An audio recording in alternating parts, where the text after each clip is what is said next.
अब वो पिछड़े वर्ग का व्यक्ति या दलित वर्ग का व्यक्ति अपनी बच्ची को न्याय दिलाने के लिए थाने जाएगा, और जो थाने में जब जिस अधिकारी के पास जाएगा वो अपराध करने वाले का रिश्तेदार है, तो क्या न्याय मिलेगा? मैंने पहले भी कहा था कि ये पैसे में बुलाई गई ठीक नहीं है। ये वो लोग हैं जो पिछड़े दलित वर्ग के लोगों पे जो अधिकारों को कुठाराघात हुआ है, जो उनके अधिकारों को लड़ना चाहते हैं, उनकी लड़ाई को, उनके अधिकारों को दिलाना चाहते हैं। और ये वो फौज है जिसका सामना कोई सरकार नहीं कर सकती, ये भी मैं बहुत टिकरा चाहता हूँ। जहां तक मैं जानता हूँ, आप लोग ज्यादा लोग इसलिए बड़े पैमाने पर आए हो क्योंकि आपने यहाँ बहनों को जो लाठियां लगी हैं, आपको उनका सुख है। और आपको सुख ये भी है कि उत्तर प्रदेश में जो क्राइम है वो इतना बढ़ गया कि कोई बहन बेटी सेफ नहीं। इस सरकार के खिलाफ भी आपका अनुरोध है, लेकिन 69,000 शिक्षक भर्ती में जो 20,000 सीटें पिछड़े वर्ग के लोगों की, दलित वर्ग के लोगों की जो छीन ली गई है, हम लोग उस पर भी न्याय देने के लिए यहाँ इकट्ठा हुए। ओबीसी एससी संगठित मोर्चा जो है, क्या समय रखा है उन्होंने? उनकी बात चल रही 2:30 बजे का समय रखा है। मैंने कहा कि जो आदेश उनका होगा हम लोग उसका पालन करेंगे, और मुझे लगता है कि आदेश ये भी है, जब खबर आ जाएगी तभी घोषणा करूंगा, लेकिन अंदेशा लगाना हमारा मकसद रहता है कि हम लोग विधानसभा पुश करने वाले हैं। आप लोग तैयार हैं? ठीक है, बाकी चीजें जब आदेश आएगा तब बताई जाएगी। लेकिन आज इस मंच पे आप सब लोगों ने बता दिया कि घोटाला हुआ है, राष्ट्रीय पिछड़ा वर्ग आयोग की रिपोर्ट है कि घोटाला हुआ है। लेकिन मैं तो आपको ये बता रहा हूं कि घोटाला किसका हुआ है, किस बात पर हुआ है, किस चीज का हुआ है, ये आपको समझना पड़ेगा। क्या घोटाला आपको पता है किस चीज का हुआ है?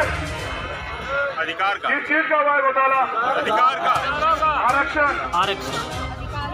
संविधान में दलित पिछड़े वर्ग के लोगों की उन्नति के रास्ते खोलने के लिए, तरक्की के रास्ते खोलने के लिए और राजकाज में उनकी हिस्सेदारी सुनिश्चित करने के लिए आरक्षण व्यवस्था तैयार की गई। लेकिन खुशी की बात यह है कि पिछड़े वर्ग के लोगों ने हमेशा की तरह, जैसे राष्ट्रपिता ज्योतिबा फूले ने समझा, जैसे बाबू जगदेव प्रसाद कुशवाहा ने समझा,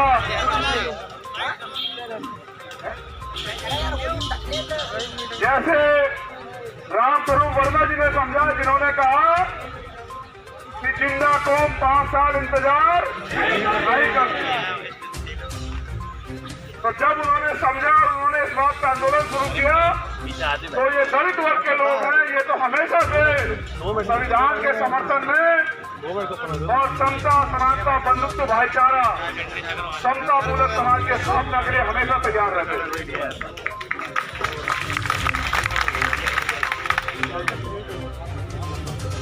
मांगने से सिर्फ भीख बनती है, अधिकार छीन के लेने पड़ते हैं। मैं आपको जो बताने वाला हूं वो विषय ये है कि आरक्षण को आप लोग समझते हैं क्या है? दलित पिछड़े वर्ग के लोग, क्योंकि मैंने देखा कई जगह पिछड़े वर्ग के लोग और दलित समाज के कुछ लोग ये कहते रहते हैं आरक्षण होना नहीं चाहिए। क्या आप आरक्षण को समझ पाए हैं? मैं जरा सा जानकारी आपको दे देता हूं, वैसे तो जानकारी आप लोगों को है। आरक्षण इस अन्याय, अत्याचार, गैर बराबरी पर आधारित इस व्यवस्था में राजकाज में हिस्सेदारी दलित पिछड़े वर्ग के लोगों की बने, इसलिए दिया गया। आप ये समझिए कि 27% पिछड़े वर्ग के लोगों का आरक्षण और 22.5% SC/ST के लोगों का आरक्षण है। वो जो हमारा अधिकार बैठता है, ये सरकार हमें नहीं दे रही है, तो क्या अलग से कोटा हमें दे सकती है? आप समझिए कि जो आपका पैसा है वो नहीं दे रही है, तो प्रधानमंत्री ने कहा 15 लाख देंगे, दिए? इनकी कथनी करने में फर्क है। आरक्षण व्यवस्था इसलिए है, समझिए, आप घर जाके बताइएगा भी, जब आप घर पहुंचेंगे तो बताइएगा कि आपका अधिकार योगी जी छीन लेते हैं। गंभीरता से सुनिए। और योगी जी के बैठे हुए मंत्री उनकी हाँ में हाँ मिला के कहते हैं कि नहीं, अधिकार नहीं छीना है, सही हुआ है। फिर उनके अधिकारी कर्मचारी जो उनकी सरकार में बैठे हैं, उसी विचारधारा के लोग, वो ये कहते हैं नहीं, अधिकार नहीं छीना है, बिल्कुल सही है। समझे? यानी कि जब एक जैसी विचारधारा के लोग सत्ता और सिस्टम पे काबिज हो जाएंगे तब न्याय नहीं हो सकता। बाबा साहब अम्बेडकर इस बात को समझते थे, इसलिए उन्होंने सोचा कि अगर इन वर्गों के लोग भी यहाँ रहेंगे तो इन वर्गों के लोगों का उत्थान हो जाएगा, इनके साथ अन्याय अत्याचार नहीं होगा। एक विचारधारा से अलग अन्य विचारधारा के लोग भी वहां होने चाहिए, इसलिए रिप्रेजेंटेशन आरक्षण की व्यवस्था की गई। समझिए, एक थाने में जो थाना अध्यक्ष है वो अपर कास्ट का है और अंतिम सिपाही अपर कास्ट का है। अब एक अपर कास्ट का व्यक्ति एक पिछड़े वर्ग के व्यक्ति को सता देता है या उसकी बच्ची का रेप कर देता है, ये उदाहरण है। अब वो पिछड़े वर्ग का व्यक्ति या दलित वर्ग का व्यक्ति अपनी बच्ची को न्याय दिलाने के लिए थाने जाएगा और जो थाने में जब जिस अधिकारी के पास जाएगा वो अपराध करने वाले का रिश्तेदार है, तो क्या न्याय मिलेगा? न्याय मिले, इसीलिए आरक्षण व्यवस्था बनाई गई कि आपका व्यक्ति भी वहां हो। इसलिए दलित पिछड़े वर्ग के लोगों को 49% आरक्षण दिया गया था। अब आप ये समझिए कि आपकी भर्ती में क्या हुआ।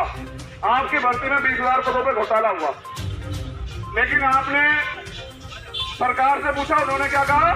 घोटाला नहीं हुआ। उनके मंत्री ने क्या कहा कि हमने तो 40% दिया पिछड़े वर्ग के लोगों को, समझ। फिर हम लोग आयोग की रिपोर्ट आई, उन्होंने कहा कि घोटाला, क्योंकि आयोग किसका है? वो पिछड़े वर्ग का आयोग। तो पिछड़े वर्ग का आयोग रिप्रेजेंटेशन के तौर पे इनको आयोग मिला। बाबा साहब अम्बेडकर 340 में इसकी व्यवस्था बहुत पहले करके गए थे। संविधान का आर्टिकल पढ़िएगा कि पिछड़े वर्ग के लोगों की तरक्की के लिए उनके लिए आयोग बनना चाहिए, जो बना भी तो कठपुतली। जिसकी रिपोर्ट में लिखा गया कि घोटाला हुआ है, घोटाला हुआ है तो सरकार जिन लोगों ने घोटाला किया उनको जेल भेजे और जिनके साथ घोटाला उनको न्याय दे।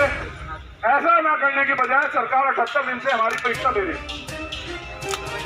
और ये परीक्षा आपकी नहीं ले रही है, ये परीक्षा पूरे उत्तर प्रदेश में रहने वाले दलित पिछड़े वर्ग के लोगों की ले रही है कि क्या इनके अंदर दम है जो अपना अधिकार हमसे ले लें। लड़ाई इस भर्ती के साथ साथ इस बात की भी है कि अगर संविधान में दिए गए अधिकार हमें नहीं मिलेंगे तो अलग से हमें क्या मिलेगा। तो मैं आपसे कहना चाहता हूं कि यही 1948 में बाबा साहब अम्बेडकर आए थे लखनऊ में, पिछड़े वर्ग के लोगों ने बुलाए थे, शेड्यूल कास्ट के लोगों ने बुलाए थे और उन्होंने यहाँ एक भाषण दिया था। उन्होंने ये कहा था, उसकी कुछ लाइनें मैं कोट कर देता हूं कि अगर पिछड़े और दलित वर्ग के लोग मिल जाएं, जिनकी समस्या एक जैसी, देखो धोखा पिछड़ों के साथ भी हुआ, दलितों के साथ भी हुआ, वो नहीं हुआ।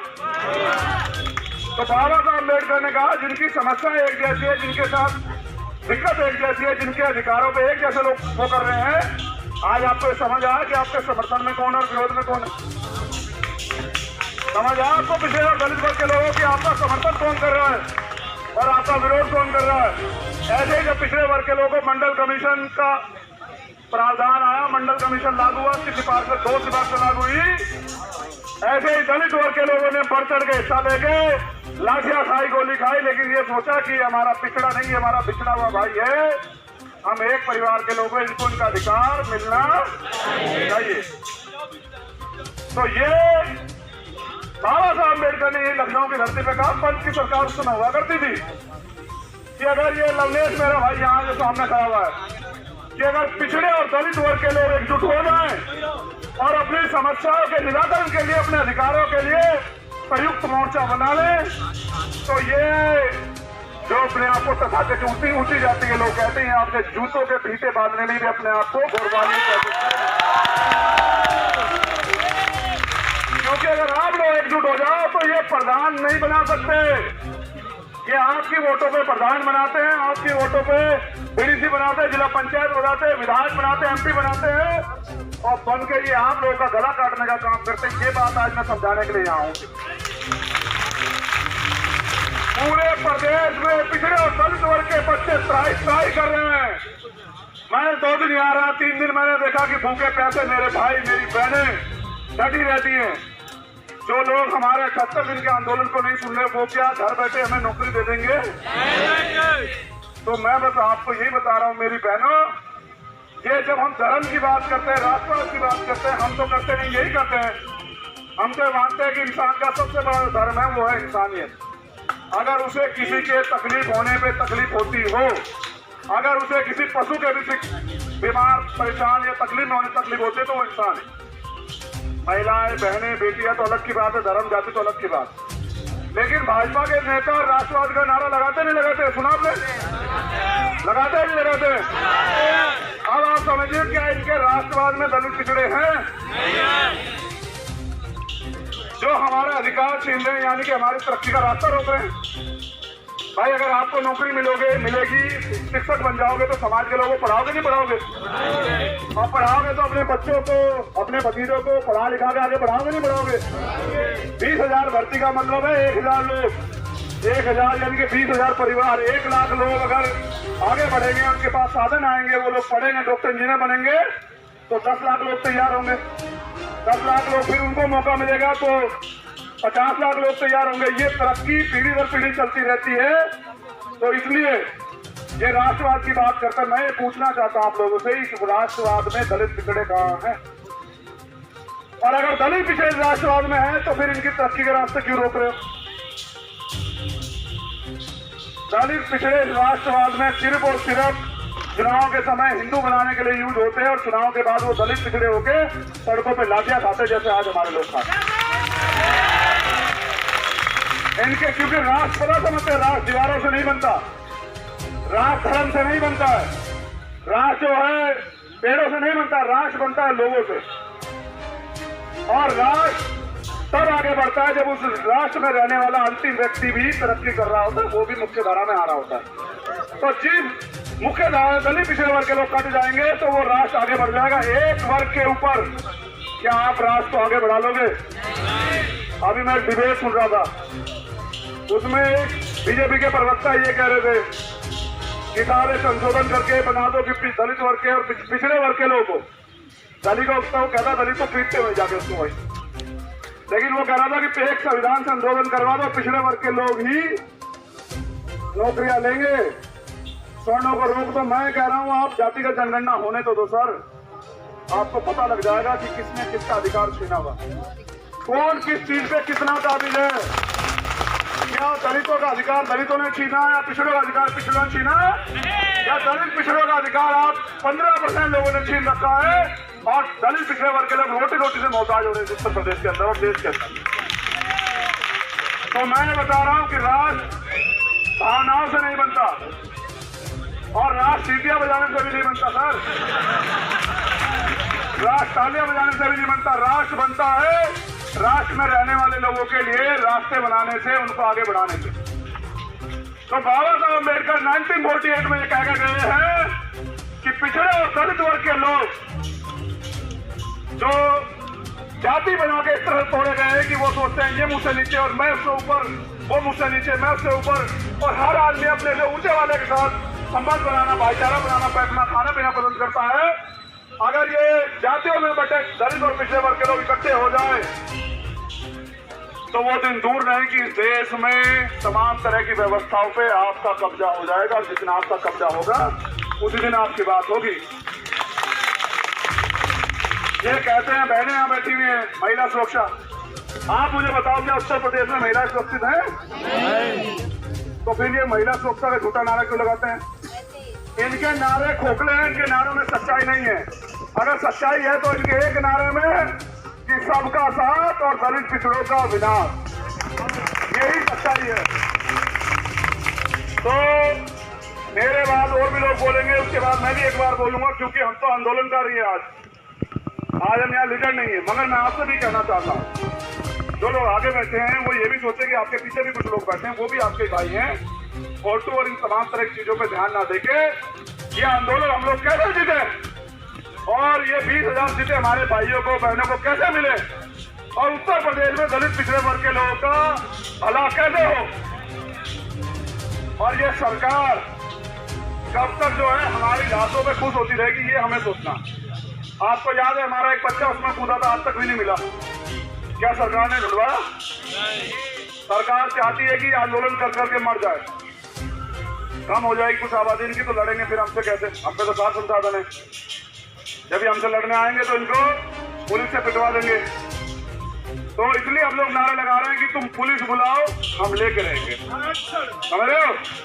तुम पुलिस बुलाओ, तुम आर्मी बुलाओ, तुम कुछ भी बुलाओ, लेकिन ये आप जानो कि पूरे उत्तर प्रदेश से 75 जिले से आए दलित पिछड़े वर्ग के लोग अगर तय कर ले, तो जैसे मैंने आपको बताया कि बाबा साहब ने क्या कहा कि अगर दलित पिछड़े वर्ग के लोग एकजुट हो जाए तो ये तथाकथित लोग आपके जूतों के फीते बांधने में भी अपने आप को गौरवान्वित महसूस करेंगे।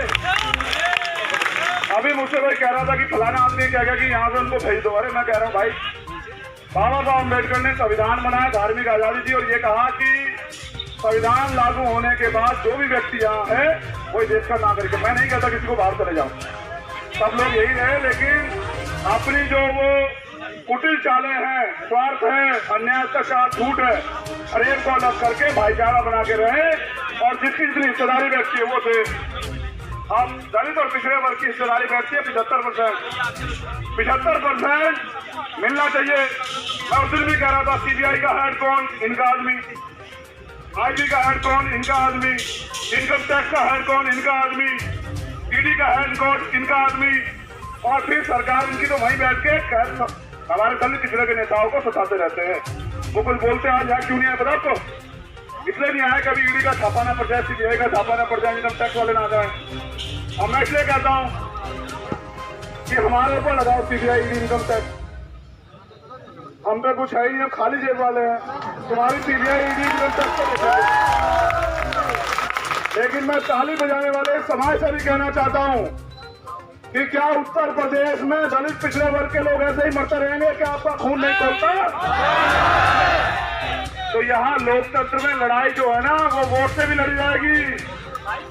जितने यहाँ भीम आर्मी आजाद समाज पार्टी के लोग हैं उनको भी कह रहा हूँ कि ये दीवारें ऊंची करवा रहे हैं आपका रास्ता रोकने के लिए, आप छलांग ऊंची लगाओ लखनऊ पहुंचने के लिए, और रास्ता कोई नहीं खोलेगा आपके लिए। जैसे बंद किए ना यहाँ 20,000 बच्चों के रास्ते, कोई नहीं खोलेगा, तोड़ना पड़ेगा। क्या तुम में दम है तोड़ने का? मैं इस रास्ते की बात नहीं कर रहा जो गेट है, इसकी बात नहीं कर रहा। मैं उस रास्ते की बात कर रहा हूँ जहां से वो सत्ता का रास्ता, जहां से आपकी तकदीरें लिखी जाएंगी। क्योंकि कानून बनाने की ताकत ना तो मेरे पास है ना आपके, वो है विधायिका पे या संसद पे। तो आप लोग आए इसलिए मैं आपको संदेश दे रहा हूं कि यहाँ से खाली नहीं लौटना है। ये इनका नकली दलित और पिछड़ा प्रेम जो साबित हो चुका है, ये पता लगना चाहिए कि ये इनके एजेंडे में दलित पिछड़े नहीं है। समझ गए? सारे सरकारी उपक्रम बेच देंगे, निजीकरण कर देंगे, लीज पे दे देंगे। लीज पे देने के बाद मालिक कहेगा कि ये तो घाटे में चला गया, सरकार कहेगी तुम ही रख लो। जो दलित पिछड़े अधिकारी कर्मचारी इनको निकाल देंगे। इनका अंतिम लक्ष्य निजीकरण के माध्यम से आरक्षण व्यवस्था को खत्म करना है। इसलिए हमें सावधान रहना है।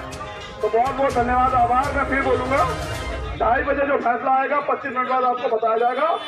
मजबूती से डटे रहिए मैदान में। आवाज दो!